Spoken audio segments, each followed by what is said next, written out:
The Dodgers had every chance to beat Atlanta and still lost. Sasaki's hurt. Scott's struggling. This is a wake-up call with October around the corner.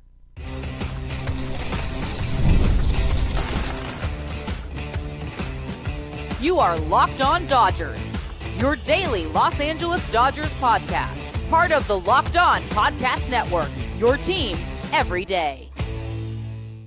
I'm Harry Ruiz. That's Travis Rodgers. And it's time for Locked On Dodgers. On today's show, TWG is pushing back hard against the idea that something improper happened with the Dodgers ownership or financing. LA is taking the cautious approach with Roki Sasaki's blisters, plus Tanner Scott's struggles emerge as he takes back the closer role. But first, can't beat winners? The Dodgers lost another one to Atlanta, this time 6-5 in walk-off fashion.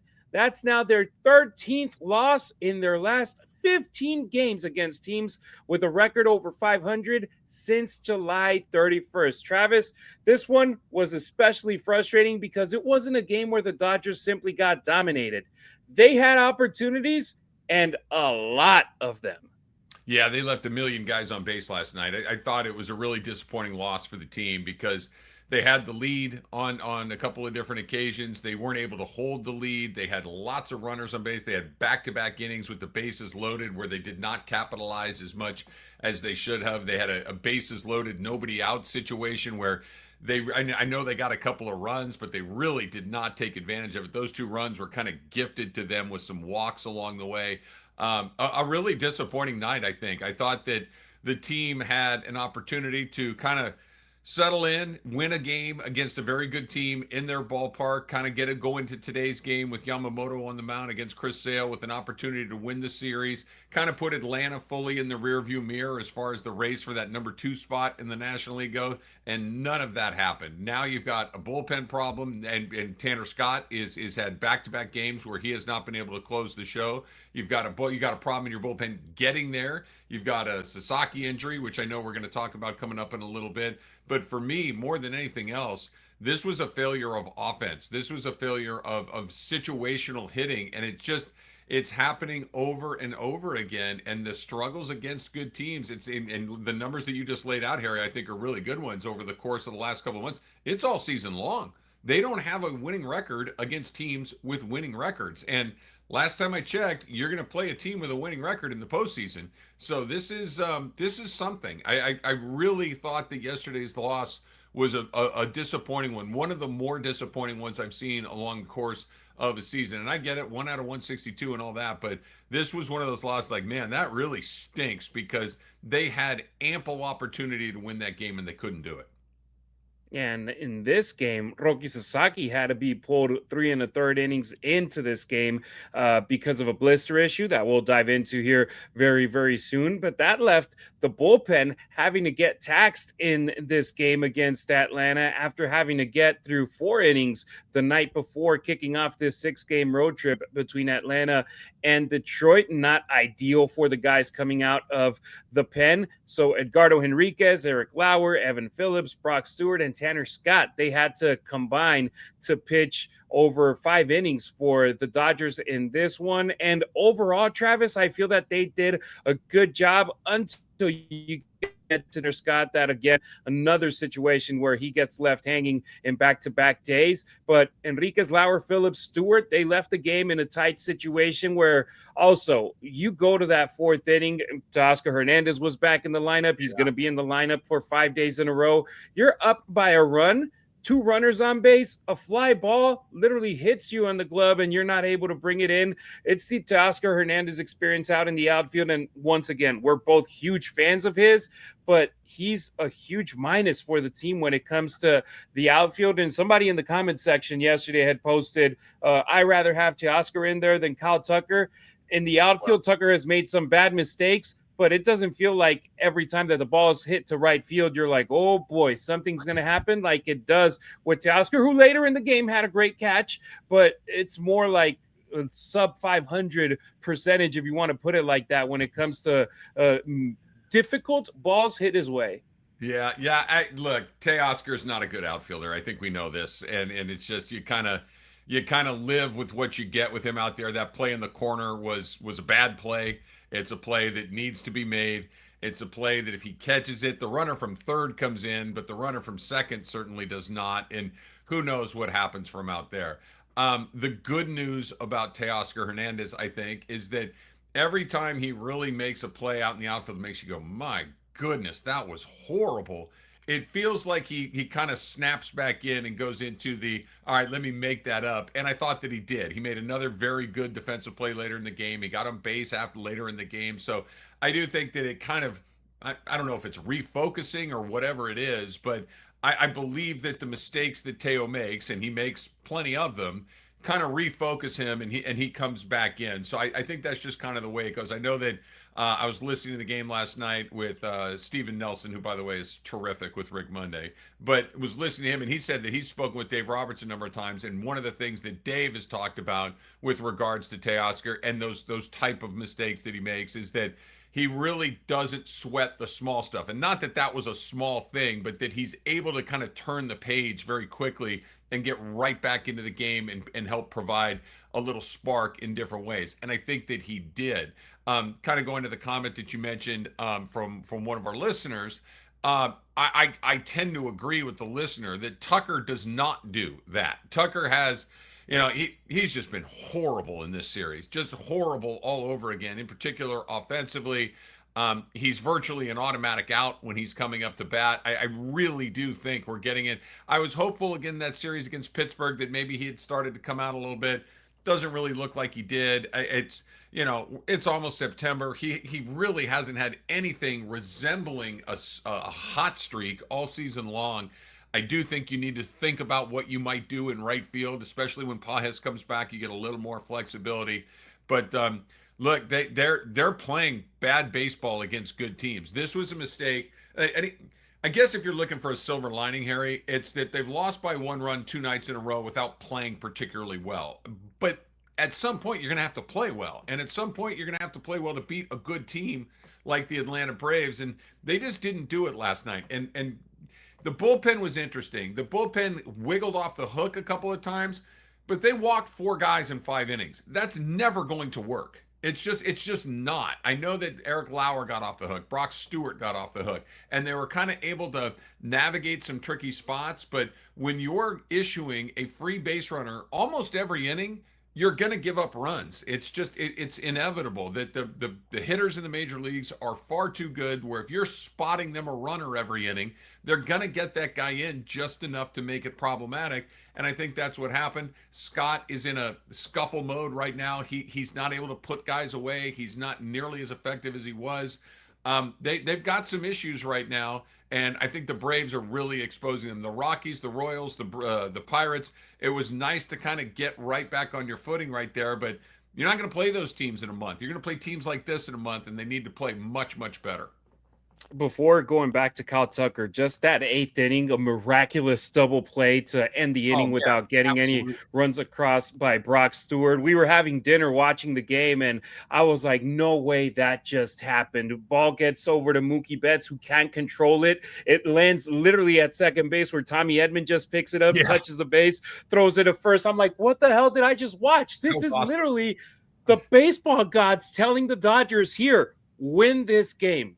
That's how I felt it was for the Dodgers. Unfortunately, it wasn't the case. And Travis, I feel that the Dodgers lost this game in the 7th inning, in part with Kyle Tucker and Alek Thomas getting back-to-back outs that ended up finishing the inning when they had the bases loaded with no outs. And that start of the inning was exactly what you want to see from your top of the order. Shohei Ohtani gets a double. Freddie Freeman gets a single. Then Mookie Betts follows it up with another single, shortens the lead to 5-4 for Atlanta. Max Muncy walks. Tommy Edman walks in a run, 5-5. No outs, bases loaded for Kyle Tucker.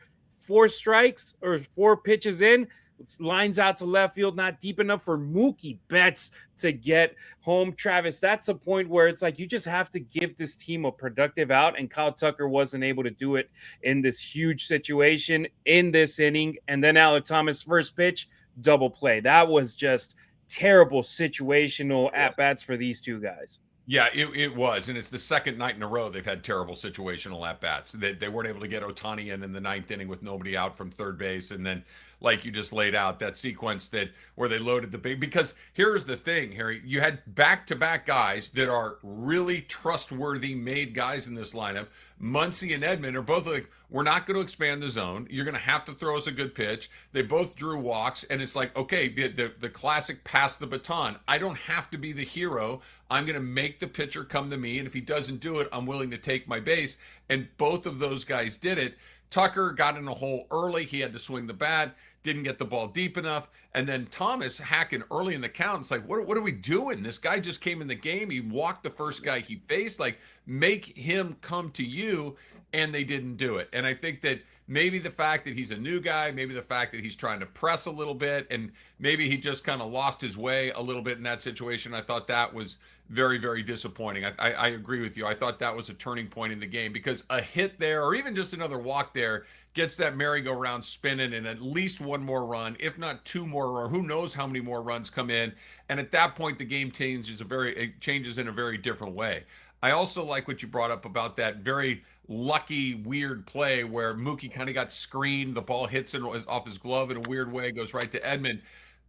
Those are, like you said, that's the baseball god saying, guys, we're going to give you one tonight. Here you go. And they couldn't take advantage of it. They got off the field right there, but they weren't able to take advantage of it from there. The Dodger teams in the past, when they would catch a good break like that, were always like, all right, that's all we needed. And they'd take off. This team hasn't been able to do it. They're not playing good baseball against good teams, and they're going to get one of the best pitchers in baseball today.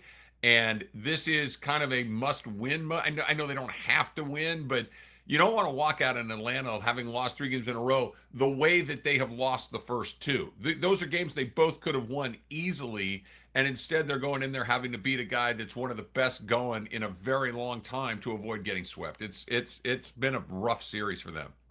And here's the situation. You already lost the season series against the Brewers. They got a 2-game lead on you. You got to gain 3 games on them to be able to overtake them. The Braves, you already lost the season series now to Atlanta. They're 2 games behind you. If they pick up 2 games on you, which they can 1 today, then they will overtake you for second place. And then you have to play in the wild card round where you don't want to be, especially with Andy Pages, with that timetable being 4 to 5 weeks. If you're able to get that week off in the wild card round and just go directly to the divisional series, that's the best case scenario for the Dodgers. And they had chances to take control, but Atlanta, they just kept surviving, and it's going to be something that could potentially haunt the Dodgers if they can't get hot here in the final month of the regular season. So let's close our first segment of today's show asking you, the Dodgers, with the bases loaded multiple times in this game, which one of those opportunities that they missed bothered you the most and why? I already said 7th inning. 8th inning, of course, you would have loved Max Muncy to come through, but he had a great at-bat. Even though the last strike with the strikeout was a ball, it's like, hey, man, Max Muncy has come through so many times, Travis, that I can't be pissed at one chance that he let go trying to get this team over the hump. So for me, it was the 7th inning. For you at home, let me know what you think. Travis, for you, which one was the one that frustrated you the most? The Tucker Thomas combination. Muncy strikeout. Okay, fine. It was good at bat. He just didn't get a hit. He just didn't get on base. But it was a good at bat. It wasn't an at bat that made you go, "What are you doing?" So yeah, I'm with you on that, Harry. We want to hear your take in the comments. Hit us up on social or call the Locked On Dodgers listener line at 2793-LOCKED. That's 279-356-2533. You can leave a voicemail or shoot us a text. Coming up on Locked On Dodgers, Roki Sasaki's injury could actually create an opportunity for the Dodgers to prepare him for a very different role once October arrives. Plus, what exactly should we make of Tanner Scott right now? If you've got a sweet tooth like I do, you know how tough it is to find that perfect treat without all the sugar. That's why the Fruity Rainbow 5-Hour Energy Shot brings that nostalgic flavor back in a whole new way. Fruity Rainbow 5-Hour Energy Shots treat your taste buds to an explosion of fruity flavor with a tasty caffeine kick. It's a quick, easy way to satisfy that sweet craving while keeping things simple and on the go. I love how convenient it is too. It's just a small, portable shot I can grab whenever I need a little pick-me-up. Get candy-flavored chaos with Fruity Rainbow 5-Hour Energy Shots. Available online at 5hourenergy.com and Amazon. There is nothing, absolutely nothing like walking into Dodger Stadium. And it is absolutely something that you need to do. The excitement, the fans, the atmosphere. The problem, getting tickets can really be a drag, an incredible grind. Long queues, surprise fees, prices jumping at checkout. That is why there's Game Time.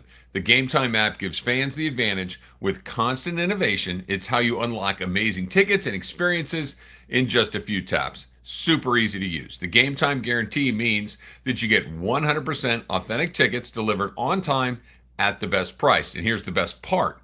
Fees are included in the price you see. What you see is what you pay, period. How many times have you thought, okay, cool seat, not bad price, I'm ready to go, let's jump in there, tap, tap, tap, and the next thing you know, the price is through the roof. That's not going to happen at Game Time. What you see is what you pay, period. You can follow your favorite team. You can get alerts when new deals drop. You've even seen some tickets drop as low as $10. 2 taps, it's done. No stress, no hidden fees, just great seats in minutes. That's what makes it so easy to decide to hit that game at the last minute. So take the guesswork out of buying your MLB tickets with Game Time. Download the Game Time app, create an account, use the code LOCKEDON for $20 off your first purchase. Terms apply. Again, create an account, redeem code LOCKEDON for $20 off. Download that Game Time app today. Are you new here? Welcome. Everydayers, you already know you're the heartbeat of this show. It's easy and free to help us out. Subscribe and like our content on YouTube. Leave a 5-star review on Apple or Spotify and hit up the Locked On Dodgers listener line at 279-3-LOCKED. Sasaki to the IL while Scott melts down. Roki Sasaki is going on the injured list. Travis, is a frustrating situation because he was able to stay healthy all season long until now, but the right-hander is expected to miss at least 2 weeks because of the blister on his right middle finger that clearly was bothering him in this game. That was exactly when the Braves were able to take the lead in the 4th inning. Blisters. As a former pitcher, Travis, explain to me why it changes the outlook of how you're able to take an approach to a game. Well, it sounds silly and it sounds minor, but it's not. It's a big deal because, you know, over the course of, quite frankly, your life, you build up these calluses in the places where the ball leaves your fingers, right? Typically it's, you know, the tip. As a right-handed pitcher like Sasaki, you're going to get it on your middle finger, you're going to get it on your index finger, you're going to get it on your thumb. And those are the places where just by throwing thousands and thousands of pitches, the skin gets thicker and thicker and thicker, and it's durable and it's tough. Occasionally, once in a while, that skin will tear off, and now all of a sudden you've got raw skin there, and you're ripping pitches, and the laces on the baseball create friction, especially at the major league level where that incredible friction is tearing against brand new skin. It blisters, and then it's just a cycle that keeps repeating on itself. It's very hard. The only way to get them to go away is to stop throwing a baseball. And then all of a sudden, when you start throwing it again, that's that new skin. Now, you need to kind of go through a million different layers to get there. But this sounds like, oh, it's a blister. What's that? You know, we've all had a blister, and we have, but you haven't had them on the ends of your fingers trying to throw a baseball 100 miles an hour. It's a very, very specific sort of thing. So this isn't nothing. I think the good news for Sasaki is that he did get through 5 months of the season relatively healthy. I think his confidence is high. I think that he will be able to come back. I think that he will slot in, like you said, to that new role in the bullpen. So I don't think this is a fatal blow for him. I feel kind of bad for him because he really fought hard to get to this point in the season and did a very, very good job. And to kind of have just, quite frankly, it was just a little bit of bad luck with something like this pop up is disappointing. But I expect him to be back. But this is not one of these, hey, what do you mean you can't pitch with a blister? You can't pitch with a blister. You just can't do it.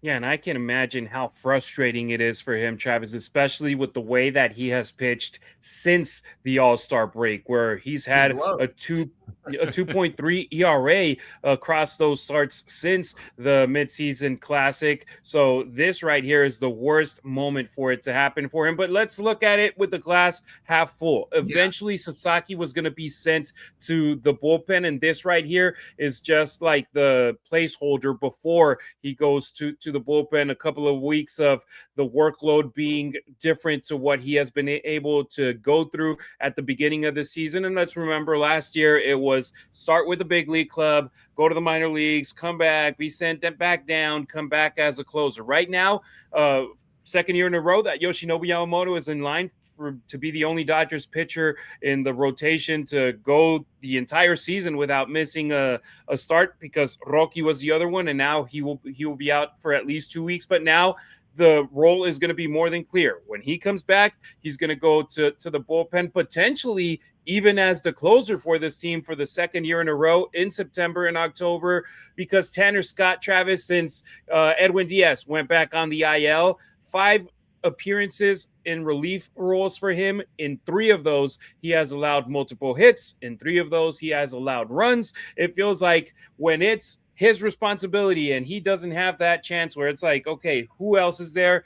He's been failing the Dodgers. I hope that it's just a bad week and a half for him, and then he's able to recover, because the Dodgers actually need him to deliver in that role right now. Yeah, I don't know if it's that, Harry. I don't know if it's the fact that he's working without a net. I understand what you're saying. He's had success in this role before, so I don't think it's that. But your underlying point, I think, is a good one, that he's not pitching well, and they don't have a lot of other options. It's not like it's just, okay, we won't use him, we'll use the other guy. Who's the other guy? There just isn't another guy in this point. They've got a bullpen issue, and it started with Diaz. Scott has not stepped into that void in the way that I think that we were hopeful he would, the way that he had earlier in the season. And there isn't an obvious next guy. It's certainly not Brock Stewart. It's certainly not Evan Phillips. It's certainly not Alex Vezina. Like you mentioned, Sasaki, maybe, if you can get him healthy enough to go in there. But look, let's not be dishonest here. Who knows how he's going to respond to that? I mean, maybe well, maybe not. I think that we're probably getting closer and closer to what we saw a year ago, which is an all hands on deck for the 6 or 7 starting pitchers you have. Whether that means that, Tyler Glasnow's pitching at the end of games, whether that means that you're going back and using starters to finish off games, I don't know. There's not a lot of time left, but there's enough time to kind of tinker with it a little bit. Maybe Diaz can come back and be better. There's a lot of moving parts in this, but yeah, nothing's really working all that well for them right now. Other than their starting pitching is very, very good, which is very, very important. The rest of it is kind of all over the place right now. Their offensive production is not good. Their bullpen looks dreadful. All of us, like, they're for so long in the season, there's one guy that comes out of the bullpen. I'm like, okay, this is cool. Maybe 2. Let me give you another one. I think Henriquez and Dreyer are the 2 guys that you're like, all right, I feel like these guys are going to get through this relatively easily. The rest of those guys, it's a high wire act, and Scott in particular. Scott he has not pitched well, and there's no way around it. Far gone are the days of that 40-inning streak without allowing an earned run by the Dodgers bullpen. They should have saved it for September, October, but it is what it is. But Tanner Scott, I mean, it started good, Travis. He got a ground out from Michael Harris. He got a strikeout from Ozzy Alvis, but then Lane Thomas got the double. Tanner Scott was walked, and then Ha-Seong Kim, who hadn't got a hit in forever, he goes in there and delivers the knockout blow for the Dodgers with the RBI hit, and that right there just ends up being like, all right, man, we lost our starter for a couple of weeks, and our closer just can't catch a break right now that he has the role. And the lasting image for Dodgers fans is the way that they've seen him pitch in 2025, where he couldn't even crack the postseason roster in the NLCS, in the World Series roster. He had that, what was it, a body in his back end, something that had to be taken out, so he wasn't available. Now, when he's the closer again in late August, he hasn't been able to deliver for the Dodgers again. Hopefully it gets fixed, because the Dodgers are going to need all hands on deck when it comes to that. And Robleski, another name that we got to throw out there with the likes of Roki Sasaki, with the likes of Tyler Glasnow. Robleski will be coming out of the bullpen as well. Robleski's going to play a part in what they get done. I think that I'm glad you reminded me about Kim at the end of the game, because Kim, you ready for this? Kim was 5 for 76 on the season. 5 for 76. He was 0 for his last 30 when he came up to bat. He had an 0 for 30 skid. And what did Scott do? 3-0. Like, look, the only way a guy like this is going to have any sort of confidence at all is to know that the guy that's on the mound has to give him a cookie. And at 3-0, you're going to get a cookie. That run is very likely to come in at that point. It literally 5 for 76, and you start the guy off with 3 balls in a row. It's completely inexcusable. I don't know if it's confidence. I don't know if it's mechanics. I don't know if but it's something, and it really doesn't matter what it is. It's actually happening, and that was an incredibly disappointing moment. And look, they got bullpen problems. They also had bullpen problems last year, and they won the World Series. It's not impossible to navigate your way through it, but it makes it far more difficult. And right now, like I said a minute ago, there are no good options down there. They're really scuffling. Travis, from June 4th through August 25th, you and I had the same amount of hits that Kim did in the big leagues. Brutal. 0. And for Tanner Scott to keep on giving him fastballs up the middle the way he did, that was inexcusable in my opinion. But, well, at the end of the day, another Dodgers defeat. Let's ask you, our viewer, our listener, a close segment 2. You've seen Tanner Scott both dominate and struggle this season. Do you still trust him as a Dodger late inning option in October? Drop your answer in the comments or find us on social. I'm at Harry Ruiz on X, at Harry_Ruiz on Instagram, and on TikTok at Harry Ruiz _. You can find Travis on X and IG at Travis Rodgers. Next on Locked On Dodgers, there's been a lot of speculation about how the Dodgers were purchased and how the organization has been financed. TWG is now pushing back against those claims. I was juggling a couple different apps the other day, and then I realized to myself, why don't I just use our friends at Clutch Parlays, because that is their expertise. Instead of going to multiple different apps to check different injuries and betting lines, I can see it all in one with our friends at Clutch Parlays. And a little bit of bonus there is they give you data to back their bets. Maybe you want to do a double for a star player that night. They can give you the percentage of what they hit on for that exact bet. And that's why I love our friends at Clutch Parlays. But here's the offer for you. Find the best line and build smarter parlays. Track every bet and make more informed betting decisions, all with ClutchParlays.com. Right now, Clutch Parlays is offering a great deal for Locked On listeners. Your first month free on a monthly plan. They want to make sure that you get a real chance to try it out and see what it can do for you. Go to ClutchParlays.com today and use code Locked On to claim it. ClutchParlays.com. Bring together live odds, line shopping, predictions, bet tracking, analytics in one place so you can bet with more confidence. Don't forget to check out Pete Fox on our YouTube channel with the Locked On Dodgers postcast with immediate reaction right after the final out of every Dodgers game. TWG defends Walter and Dodgers. There has been a lot of discussion surrounding Mark Walter and TWG Global over the last several weeks, and because Walter is the controlling figure behind the Dodgers, any questions surrounding his business interests naturally lead to questions about the Dodgers. But Travis, we have to separate what is actually known from speculation. But TWG right here, they're pushing back against the allegations on a press release, and they're saying no wrongdoings, and specifically rejected the idea that the Dodgers were acquired of being financed improperly. And I'll say this. Are they supposed to say otherwise, right? Are they going to come out and say, yeah, we did this thing is wrong? But right after we finished filming yesterday, a huge press release was said, and specifically talking about the Dodgers, they said, hey, no fraud. The Dodgers, the organization, the team is not for sale. And they came out and just were a mouthpiece, pretty much like Stan Kasten last week with his with his press conference that he had on the field at Dodger Stadium right here. TWG Global, the main company, they come out and it's like, hey, there's no wrongdoing with Mark Walter, but there's a lot going on. I mean, there's no investigation going on if there's nothing happening, right? That's how I feel too. Well, I this could be a very short segment because I think you put your finger right in the middle of the bullseye at the beginning. What were they gonna say? right? Oh yeah, we did it. You got us. I mean, this is what you do. You say, no, that's not what happened. This is what's going on. We're fine. We're not selling the team. And look, they may be telling the truth. They might be. I don't know. They don't know. Well, I shouldn't say they don't know. Nobody knows. This is what the federal government is investigating, that whether or not something happened, whether or not people are owed money, whether or not any laws were broken, whether or not any ethical violations took place. I don't know.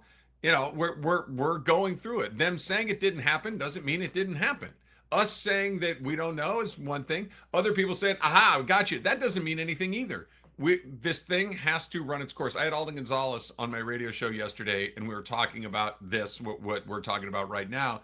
And basically, he kind of just confirmed the idea of this is a process. It's going to take a long time. Nothing is imminent. Nothing is going to happen in the next 5 minutes or 5 hours or whatever it is. But this is going to go through a long process to get this thing done. And there isn't like some finish line where we're all going to go, oh, okay, it did or it didn't happen. This is a process. Them saying it didn't happen, I guess that's good news, because I don't think that you will go out there knowing that they got you, by the neck. You're back and say, against oh, the wall.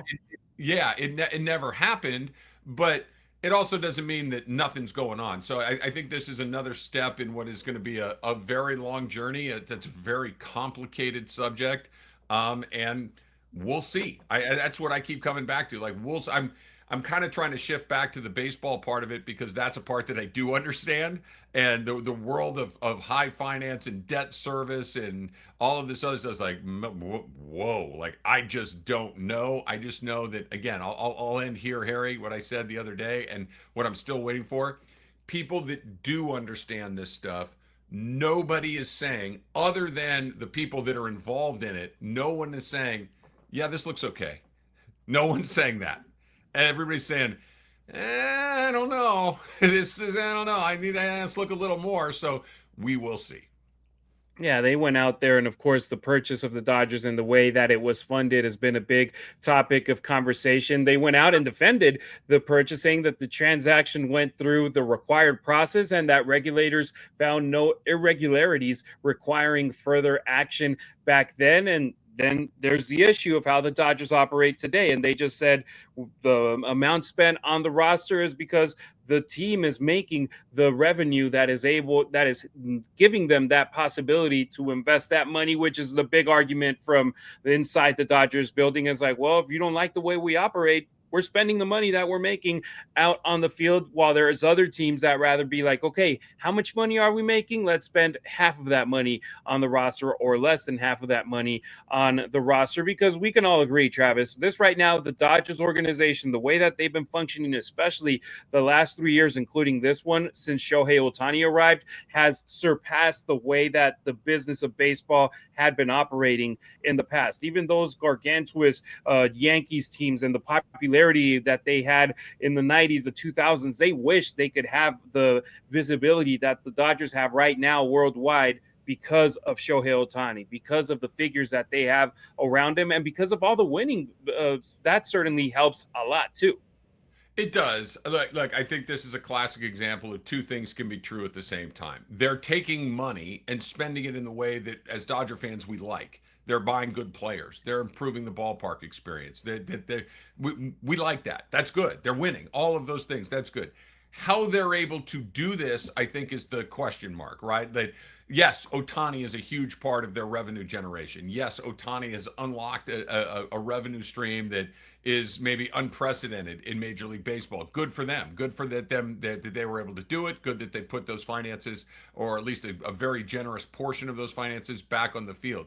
But how they're able to get to these points to do all of these other things, that's the issue. The issue are these insurance companies that are basically the foundation of what Mark Walters' group has built, is it a stable foundation, or is it a house of cards? This is what we're looking at. And so I think there's two different. Do the Dodgers spend the money on the field? Yes, they do. But how are they able to get this money? How are they able to initially get into the game? Did they get into the game in a weird way? Did they do it the right way? This is what the investigation is about. And we're a long way from knowing the answer. And now closing the show with this, Travis, is there any way, shape, or form that all this talk outside the building, outside of the field, can affect what's actually going on the field for the Dodgers? Do you think so or not? No, I don't. I think that these guys, and again, this is a veteran team. This is a team that's been around a long time. I don't think that Freddie Freeman is in the batter's box thinking about Mark Walter's insurance businesses. I think he's up there trying to get a base hit and win a game. And most of the guys on this team, I think, have been around the block way too many times to let outside stuff bother them. Their checks are hitting their account every 2 weeks or however often Dodger players get paid. I don't know how it works out, but as long as their money is flowing, they're going to go play baseball. No doubt about it. So let's close this show asking you, our viewer, our listener, do you believe Dodgers fans should be concerned about the ownership situation, or do you think it's just something where it's like, forget about it. Let's focus on baseball. Let me know in the YouTube comments or reach out on social media. All right, that's going to do it for today's episode. Thank you for making Locked On Dodgers your first listen of the day, and thank you for making Locked On, which is celebrating its 10th anniversary, the #1 sports podcast network. We'll be back on Friday to close the week to recap the Dodgers closing their season series against the Braves by sending Yoshinobu Yamamoto trying to stop this bad streak against winning teams. Plus, we'll preview Tarek Skubal's return to Detroit. If you're watching on YouTube, stick around and check out the 24/7 National Locked On Podcast Network channel. If you're listening on audio, make Locked On MLB your second listen of the day. Travis and I appreciate you riding with us. Until next time, keep it real, keep it Dodger Blue.